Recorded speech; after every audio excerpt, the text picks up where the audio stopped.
Salut, ça va bien? Bonjour, comment allez-vous? Alors premièrement, je tiens... Excusez-moi, voilà.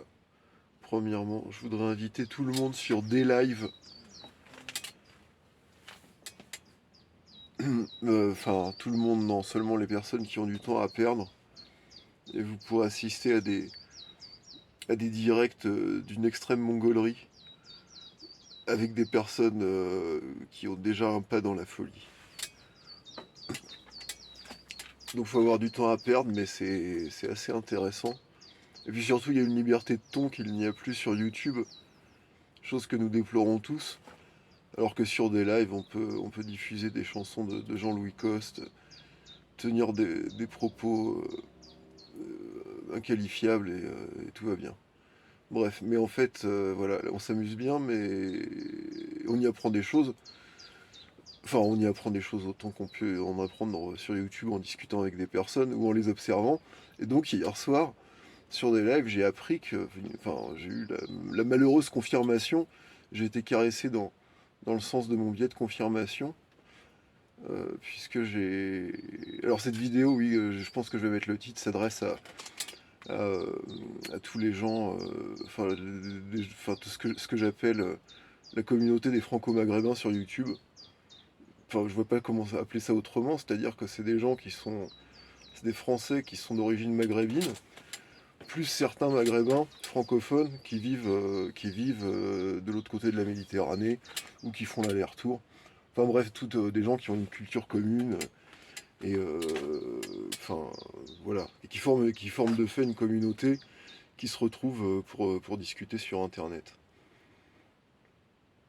Donc cette vidéo s'adresse à tous aux Sofia, au Couscous Clan, même aux Walid, aux Arbi, qui j'oublie de nommer. Alors j'en oublie plein parce que je regarde ça que de loin maintenant. Enfin, j'avais jamais regardé vraiment de près, mais je regardais peut-être un peu plus avant, vers 2019. Donc, ce qui nous amène à ce dont je souhaite vous parler dans cette vidéo, c'est-à-dire je me suis posé la question, est-ce que Pat Beer est d'origine maghrébine? Parce que je trouvais ça quand même follement étrange qu'un homosexuel déclaré LGBT se retrouve à fréquenter de façon assidue des chats de franco-maghrébins qui, a priori, culturellement, sont pas très... bon, on va pas rentrer dans les détails parce qu'on est sur YouTube, sur des lives, je pourrais beaucoup plus me lâcher. On parlerait de chèvres et de choses comme ça serait super drôle.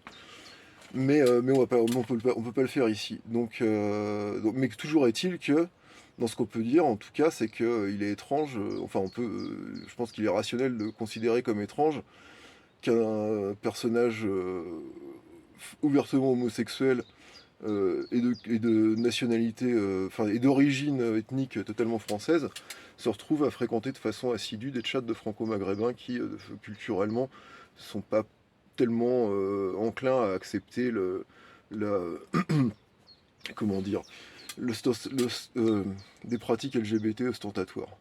Bref. Et pourquoi est-ce que j'ai eu la confirmation? Pourquoi est-ce que ça me caresse dans mon sens de mon biais de confirmation? C'est parce que, c'est parce que je sais pas si vous vous souvenez, donc en 2017, 2018, non, 2018, peut-être qu'il était déjà parti. Mais en tout cas, en 2017, il y avait Brahim Ronouna. Est-ce qu'on. Ouais, voilà, pardon. Qui animait des directs. Et parmi les fervents suiveurs de Brahim Ronouna, il y avait quelqu'un qui était toujours là, qui s'appelait Manga TD. Donc on va pas faire le jeu de mots qu'on s'est empressé de faire sur des lives instantanément. Donc Manga TD qui, souvenez-vous pour les anciens, avait un avatar de My Little Pony, mon petit poney, mais la nouvelle version. Donc la version un peu rainbow, un peu arc-en-ciel. Il était toujours là en fait. Il était toujours là. Et je crois pas qu'il soit d'origine maghrébine non plus. Et puis il y a aussi, alors là c'est pas du tout LGBT, c'est Frédéric le paysan breton, sniper du net, que les anciens et que même certains moins anciens connaissent bien, qui est partout sur les chats, à enregistrer tout le monde, et qui n'est pas du tout d'origine maghrébine. Il y a un point commun entre ces trois personnages, c'est qu'ils font tous les trois la promotion de la zététique et du pseudo-scepticisme. Et alors, bon, bah, Manga TD, c'était très clair puisqu'il était, voilà, il parlait de la tronche en miettes, tout ça. Frédéric le paysan breton, pareillement. Et pas de bière, je savais pas, mais on m'a dit oui, oui, il est pro tout, pareil. Enfin, voilà. Donc c'est un peu, enfin, est-ce qu'il y a un point commun, peut-être, je sais pas. Hein? Est-ce qu'il y a Bon, bref, on va pas épiloguer. Je rappelle que la tronche en biais et la commune et ses harceleurs en ligne s'en sont pris énormément à Idrissa Berkane et à Frédéric Delavier, qui tous les deux ont des communautés où les franco-maghrébins sont surreprésentés. Est-ce qu'il y a une dimension politique derrière? Frédéric Delavier semble penser que oui. Il est possible que ça soit simplement, comment dire, euh, une l'astroturfing industriel qui cherche à se faire bien voir en disant ah regardez, on surveille aussi vos bicots. Enfin, tout est possible dans le monde clownesque. Et puis allez tous vous faire enculer, en fait. Ça, j'aimerais bien le dire aussi. Mais voilà.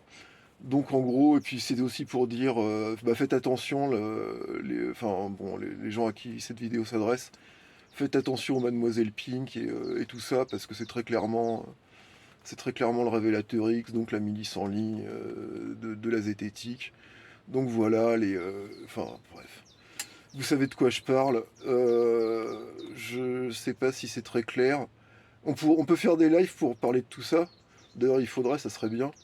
Où vous voulez, quand vous voulez. Je suis une fille facile, moi, vous savez. Allez, à plus.